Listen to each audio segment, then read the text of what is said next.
Right, welcome guys. You've seen the title. We're doing a James Gunn discussion featuring Cordery FX.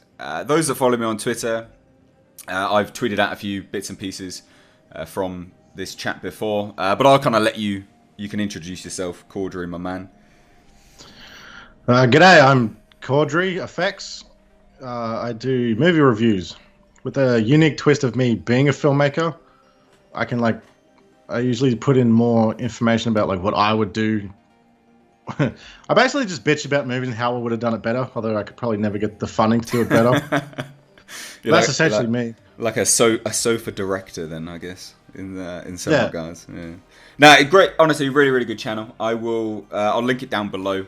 Absolutely, you guys have to check them out. I stumbled across your Alien Covenant stuff, and that's how we got talking, wasn't it? Because your Alien Covenant stuff was so good. I genuinely actually really, really liked it. So please do go and check him out. And yeah, we thought we'd just get together really. I messaged you last night. Last night for me, yesterday morning for you. Just to talk this morning for me. God damn fucking time zones. Just to talk about James Gunn, basically. Talk about James Gunn. And we may touch on some other bits and pieces, so this may be like a two-part discussion. But we'll just see how it goes, really. We're just the whole James Gunn nonsense. I did actually release a video, but I took it down. And it's just on my second channel at the moment. Just because I didn't think it would too fitting for the main channel stuff. But what do you think about James Gunn being rehired by Disney Marvel? Well, I think it's absolutely classic news.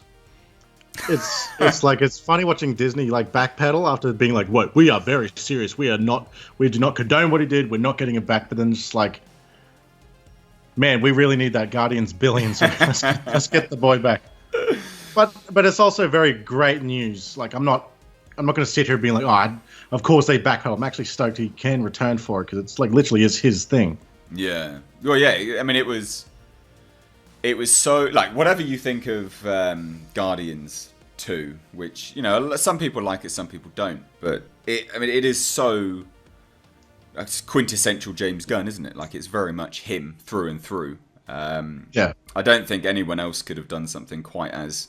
People could have done something as unique as that, but it just wouldn't have been the same. They allowed him so much leeway on that property that you ended up with something quite special, I think. Yeah. Well, the first. It's second. Well, he owned it. He owned it like Robert Downey Jr. owns the Tony Stark character performance.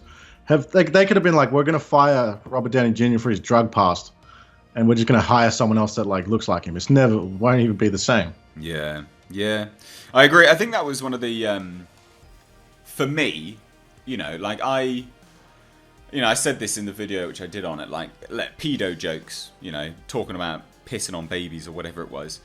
Clearly I don't condone any of that, in terms of real life stuff, and obviously it's disgusting. But they're jokes. Yeah, you don't say it publicly on Twitter. You put it in your secret dank meme group chats with your friends. Yeah.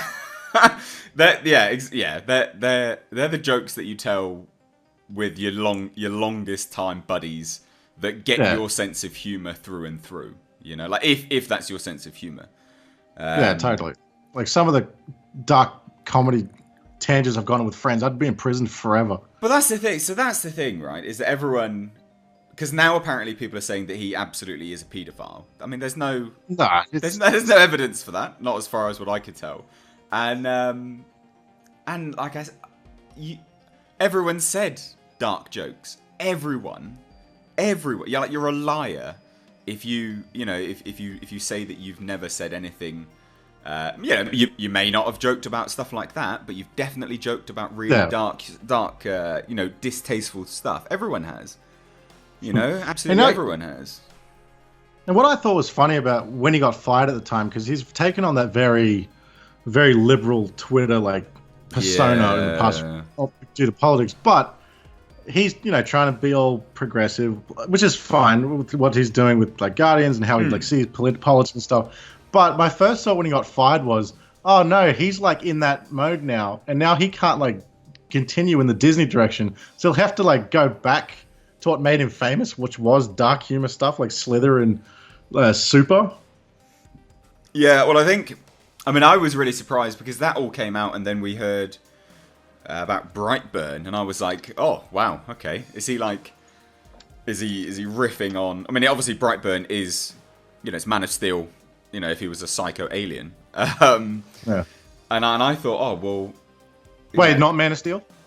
Hey? Isn't that the plot to Man of Steel? Oh, well, yeah. He's a psycho alien? Well, yeah, he does destroy pretty much half the city block, doesn't he? But, when that came out, I thought, oh, well, this is him going back to his, his sense of that dark stuff again. Which I thought was quite surprised. But now some of the trailers have come out for that. I actually really like the look of that. I think that's going to be really, really good. Even though he's only producing it, he's not directing it, I don't think. Yeah. The producer credit these days doesn't really mean a whole lot. No, true. But I tell you what, if you watch the trailers, that definitely is him. That is his. It's James Gunn through and through, I think. Having watched it. So I guess, I was really... The whole... Where do you sit? Where do you sit on this business of being fired and things like that from public jokes? Where do you stand on that topic? Well, when he got fired, it was a big eye-opener of how much the sense of humor is starting to die out in America, because they're kind of America is like the hub of politics, and it just filters into the rest of the planet. Yeah, it does. So Hollywood is where it counts, and if you don't play by the rules, you're done. Yeah. But it's humor makes the world go round, and if you put rules on it, then. Well, I just think you can't you can't give offense. You can only choose to take it. You don't have to be such a. A joke is a joke at the end of the day. Whether you agree that it's funny or not, it's still a joke. And that's... Also, that being said, it's kind of slimy to dig up someone's past. Oh, yeah, because they were from, how many years ago were they? They were so old, and it's not thinking that way now. Yeah, it's just, yeah. But then there's some reports which have come out now where it states that Marvel Studios always planned on bringing James Gunn back for Guardians of the Galaxy. Wait, Marvel or Disney? Because the Disney fired him, but Marvel didn't like that. Yeah, Marvel couldn't say anything. So apparently, according to the Hollywood Reporter, which, to be fair, the Hollywood Reporter is a fairly reputable source, right? They're saying that actually there was never an intention to replace James Gunn. Apparently, agents were starting to line up clients. So it kind of looked like Marvel Studios were seeking a replacement. But then that was put to one side, really. Marvel and Disney never actively started searching for anyone. They then, again, according to the Hollywood Reporter, went back in secret, all hush-hush, to James Gunn to make a deal, which sounds a bit interesting. And apparently that deal was basically let the dust settle, and then we'll announce that he's going to come back. So there was never an intention to allow a replacement for James Gunn, and they were just letting the dust settle, which is a bit interesting because it goes into what we'll probably talk about later about Captain Marvel, because it's come at a really interesting time with Captain Marvel's second weekend box office. Yeah, I've been hearing about the massive drops in empty cinemas. Yeah. Well, is it surprising? Is it surprising? Yeah.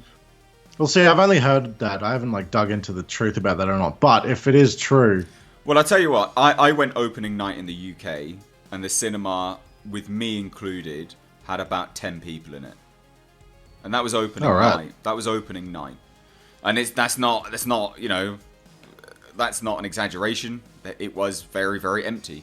I don't know whether it could be geographical location where I am, but then, generally speaking, you know, regardless of where you are, you know, people will still go to the cinema if they want to, right? So, yeah, you know, and it was packed when we went. Really. I mean, because that's the thing, though. You just don't know, do you? Like, have people travel to better cinemas and stuff like that. But basically, I think for me, it's really interesting that, you know, there's reports saying that they never intended to. Whether we can believe that or not is all, I guess, by the by. But for them to now come out and announce it on the second week, I would say that it's a bit of a PR stunt from a personal perspective. But I don't know, you know, I said that and I said, oh, it's probably a bit of tinfoil hat territory. But I don't know what you think about that. Like, for me, because they've definitely alienated a whole bunch of people, you know, from the fan base of Marvel movies in general. Like, absolutely they have. Yeah. You know, yes, it's made, it's made money and stuff like that. But, you know, would it have made more? Yeah, it probably would have made more money. Yeah. Well, like I said in my review, they didn't have to say a single thing once Infinity War came out. Yeah. They not a single thing, just 2 trailers, and people be like, I really want to see this how she like fits into Endgame. I want to see that. But then since they taint it with this political thing, then it's just it pisses off half the internet. Yeah. Well, exactly. You don't.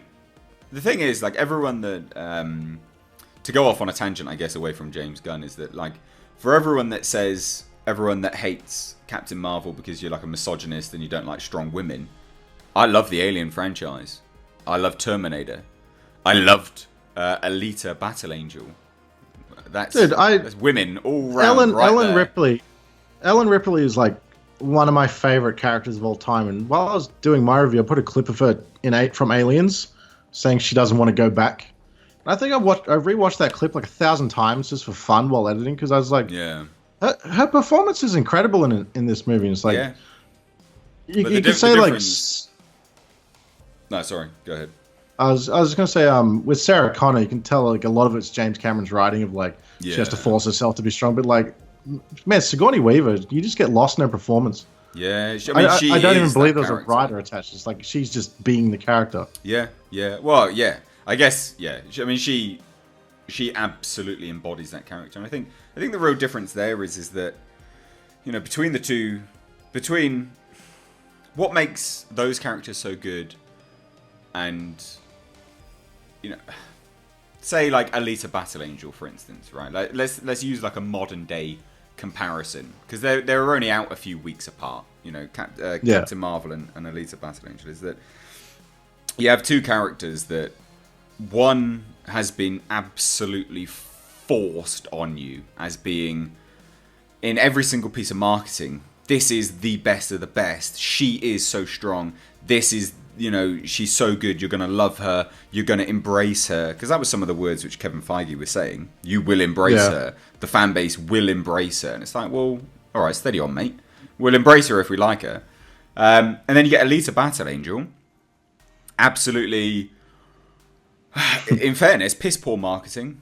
Like, they really, they didn't market it very well. They really shit the bed on trailers close to its release. Like, they released so much stuff about it, really trying to push it at last minute. And it comes out. Battle Angel forces on you is, you are going to like big eyes. Yeah, well, yeah. You're gonna like. The only thing it forced on you is like, am I though? Am I? But that's a good film, and you know, and you know, the box office reflects that. You know, the box office reflects that. Like, by comparison, like the reviews reflect that. Yeah, exactly, and the critics, well, not the critics' reviews, the audience scores absolutely reflect it, and I just think, you know, if you got two properties, I just think, like, you know, if you're a strong female character, you're a strong female character. You don't need to constantly tell us. Just show us. You know, just show us in the film. You don't need to constantly tell people that you are and disenfranchise your main audience. I want to see this character go through some shit, and then I want to see them overcome it. Yeah. But when there's nothing to overcome except for the audience, well, that's the toxic thing. Males that I've seen, like, that's the I don't want to see the character fight the audience. I want to see them fight someone in their universe. Well, that's the thing with Captain Marvel, is that in my review, and I haven't caught all of your review yet, because I got chatting to you. Yeah, well, it's 20 minutes long, isn't it? It was quite long. 26. Oh, all right. Well, the 6 matters. It's a big one. Well, mine was long as well because I tried to be as balanced as possible. And one thing I noted for that movie was just that she has a character arc, but her characterization doesn't change. Which for me, like, defeats the object of a character arc. Yeah, she doesn't change at all. Yeah, I don't know what she overcame. Well, what? Cockpit jokes. That's why they call it a cockpit. Oh, shut up. What is this? What? Who talks like that? No one talks like that.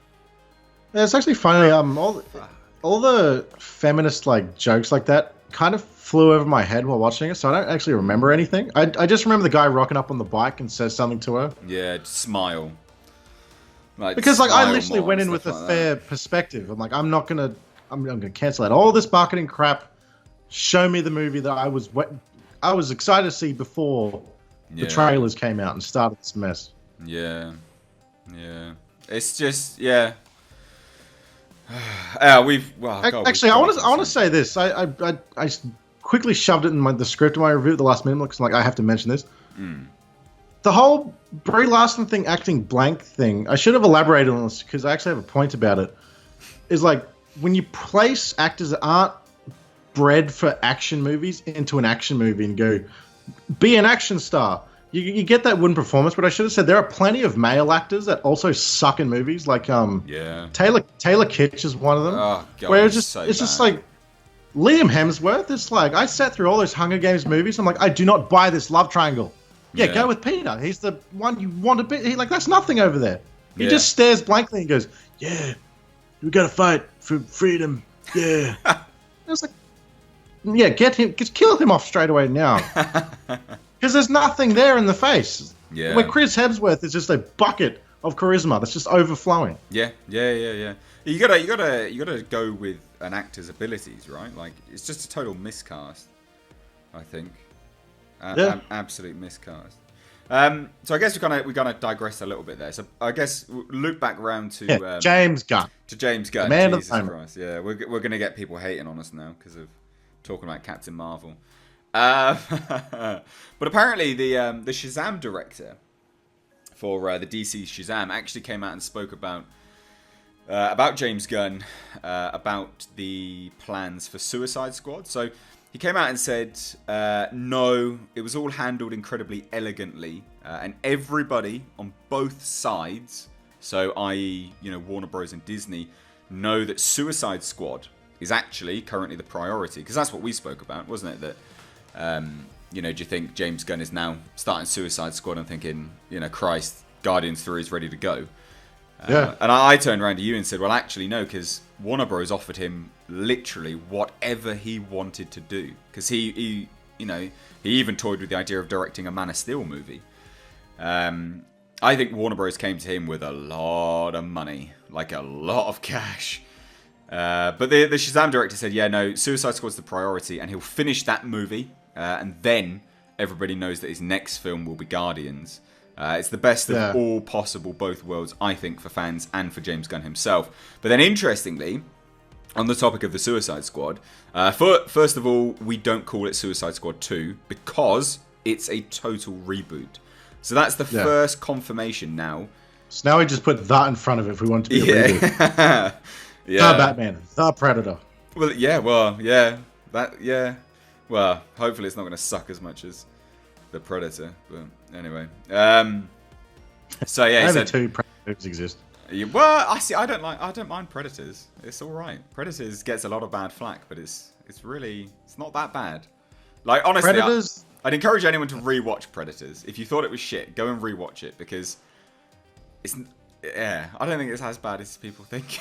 well, to me, when I first saw it, I'm like, that's a really, really, really good fan. Like, they just took the elements that fans like and they just put it in there. Yeah. My biggest problem is I didn't want to go see the Predators I know fight these ugly insect-looking ones. Yeah. I'm like, I want to see the Predators kidnap the humans. Yeah, I'll agree with you there for sure. Like, there's some elements there which are just way off kilter and definitely suck. But definitely doesn't deserve as much flack as as it would get. Like, out of all of the movies featuring predators, I'd say it's probably the third best one. Yeah. You know? Oh god, it's definitely not The Predator. Yeah. It's definitely not Alien Covenant. Oh god damn. Or that Alien Isolation web series. Did you see that? No way! The game I played, I get to watch the cutscenes again without the gameplay. But they're worse. The laughable thing is that they are worse. The cutscenes are worse than what was in the game. I don't know what they've done. It's just anyway. So back to the Shazam director. So he turns around and says, "Yeah, it's a total reboot. So it's the Suicide Squad, and I think people should be extremely excited about it. It's everything you would hope from a James Gunn script, and I think that says a lot, and that promises a lot, and I know we will deliver a lot." God, that director needs to learn some different English language. So that's interesting. I think he needs to learn a bit of Welsh. That's an English language, isn't it? Welsh? No, it's Welsh. Welsh is Welsh. It's different. Anyway, I'm not getting into geographical locations with you. Let's talk about England some more. It's such a fun topic than Hollywood. Nah. England's screwed right now. Anyway, people being stabbed up all over the place. Anyway, so what do you think about what do you think about that? James Gunn and Suicide Squad, and then back to Guardians, and the fact that it's also a reboot. What's your thoughts on that pile of nonsense? Well, I fucking hated the first Suicide Squad movie. So if James Wan wants to take that property and do whatever the hell he wants to do with it, I'm all on board for. I'm not a Suicide Squad fan. Like, I'm like, they better get it right. Yeah. I'm just like, he will just make something really fun, and he'll get really creative. Like, I am so excited for James Gunn's Captain Boomerang. Yeah. Because he'll probably be the Captain Boomerang everyone wants to see. I don't know if they're doing that. I don't know if they're including that character again. Because I know they're talking about recasting Deadshot as for like Idris Elba. It's like, oh yeah, we'll just swap out the black guy. It's like, what? Come on now. I mean, that's Hollywood racism right there, isn't it? No one will notice that it's not Will Smith. Like, fuck's sake. They did that with Marvel. Well, if it's a reboot, it's another interpretation of the character, I guess. Yeah. No, I know what you mean. Also, he needs to reprise his character from that Stephen King book movie where he's the gunslinger. Oh, God. Oh, yes. We love that. Everyone loves that. Well, see, at first when he got fired, that was like horrible to like just watch that unfold where it's like, he is Guardians of the Galaxy. Like, that's his little corner of that universe. And when I found out he was doing Suicide Squad too, I was like... At first, my first thought was like Warner Brothers, like, holy shit, James Gunn's free. Hey, James, make whatever the hell you want. Bring us them $1 billion. Yep. And then once that settled, that reaction, I was just like, you know what, he's going to make a really fun movie, and he's going to have so much fun with the characters he chooses to put in. Yeah. And then I was just like, I'll go see it when it happens. But then, he's back on Guardians 3. I was like, if I was him, I'd be like, oh man, I just want to throw the Suicide Squad trash away and go straight back to the characters I created and know and love. And whatever this third story is, if the script was that good, they were going to make it without him, then it must be great. Yeah, I agree. I think what to me, what's really telling about this whole situation is that he is the only director that is now working for both studios at the same time. Yeah, and has worked, for both studios essentially. Which I think is telling. Like, to me, I guess to kind of like round out the discussion as to why I think he's been hired back. I definitely think it's all to do with the just trying to curry favor with people. Really, all of the backlash with Captain Marvel. They need they need to get the fans back on board. Not necessarily the same fans, but they just need to show that they're listening to people, I think. And because they've got no intention of getting rid of Captain Marvel, they're going to bring James Gunn back. I think that's that's the issue now with these big blockbuster movies. The second when the film comes out and is tainted by some kind of issue, or with Captain Marvel being the toxic white males like sabotaging it, that movie's Captain Marvel will now be remembered forever for this controversy and never the story. Yeah. And it made a lot of money this opening weekend, but as reports are saying, it's dropping very fast. I reckon the paranoia has now set in at Marvel that they're like, all right, each Guardians of the Galaxy movie has made over $1 billion. if we go forward with this third movie, even though it's James Gunn's script, the fact that we fired him over something so stupid and petty, all the fans will probably not support the third movie in droves. Yeah. And then we'll just lose that potential $3 billion. Well, I think so. Yeah. So. Did you ever see what Dave Bautista was writing on Twitter about all of this? I'm amazed he hasn't been fired. Oh yeah, my God. Well, gotta love his passion. No. I great. Stand up for what you believe in. But what I'm saying is, if you look at the way, Disney was so quick just to go bang, gone. See you later, James Gunn. You're gone for these like years old tweets. And Dave Bautista is sat there comparing Disney to Trump, and he's not been fired. It's just crazy. It's very fashionable today to slap Trump's name on anything that's bad. So they'll probably on one hand they'll be like, "Oh, he's very angry at us," but then there's like, "Yeah, let's trash Trump. That's fun." Yeah, but true. I don't think they have any dirt on Dave Bautista. Plus, he's an actor, and they could just shove money in his mouth, and he'd probably be fine with it. I don't know. Yeah. I can't speak for him personally, but I'm just surprised they didn't fire him through the negative publicity more than anything. Either that. Or Drax doesn't come back. Oh, in the snapping. That was my theory, is that if he's just like, yeah, fuck Disney, not going to bring James Gunn back. It's probably because one theory is that maybe Drax doesn't come back, so his contract is finished, and he's just like, well, I got nothing to lose, so I'm just going to spit my voice. That is true. That is a high potential. But then he knows what was happening in Guardians 3, doesn't he? Because he's a proponent of the script. Therefore, he probably... I mean, if he's read the script or he knows what's going on, I'd imagine he comes back. But yeah, I guess everything could be retcon, can't it? I'm just super surprised. Because notice how Chris Pratt stayed very quiet. Yeah, he did. Yeah, he really did. He did. You got to like his professionalism, I guess. Because even when he did talk about it, he was very, very balanced about it all. That being said, if Chris Pratt threatened to quit. Oh God, we got a game on our hands, boys. That's it. Yeah. Oh, that would be amazing to watch that unfold. Jesus Christ. No one would support. Nah. Man, you'd lose a lot of fans if Star-Lord walked away. Honestly, I think that would be Guardians done at that point. I don't think you'd be able to do it. It would just be gone. Who could you replace? Just be Rocket and Groot. They can get voice actors to replace them. Just do your best Rocket impression. And I Am Groot's not exactly hard. It's not exactly difficult to replace Vin Diesel, is it? Jesus. Oh, you just take his previous recordings and just use them again. Yeah, true. Yeah, he probably signed it over. So. He probably said "I Am Groot" 1,000 times, and you could just keep taking those old clips and just repurposing them. Oh God, terrible. So I think we'll round out that discussion here. Really, to be perfectly honest, I think that's. You're excited for Guardians? You're excited for Suicide Squad? I guess. Is that? Yeah, I'm interested in Suicide Squad just to see what he does, I guess. Yeah. But no, Guardians 3 is just like the Avengers run. I'm very invested in his Guardians movies. Yeah. I wasn't the biggest fan of the second one, but like that first one. My God, I was obsessed with that for the longest time. It's really, yeah. I think the soundtrack made it for me. I really like the soundtrack. It's just a well-rounded, good film. I will be intrigued to see whether he follows up and ends the trilogy in a good way.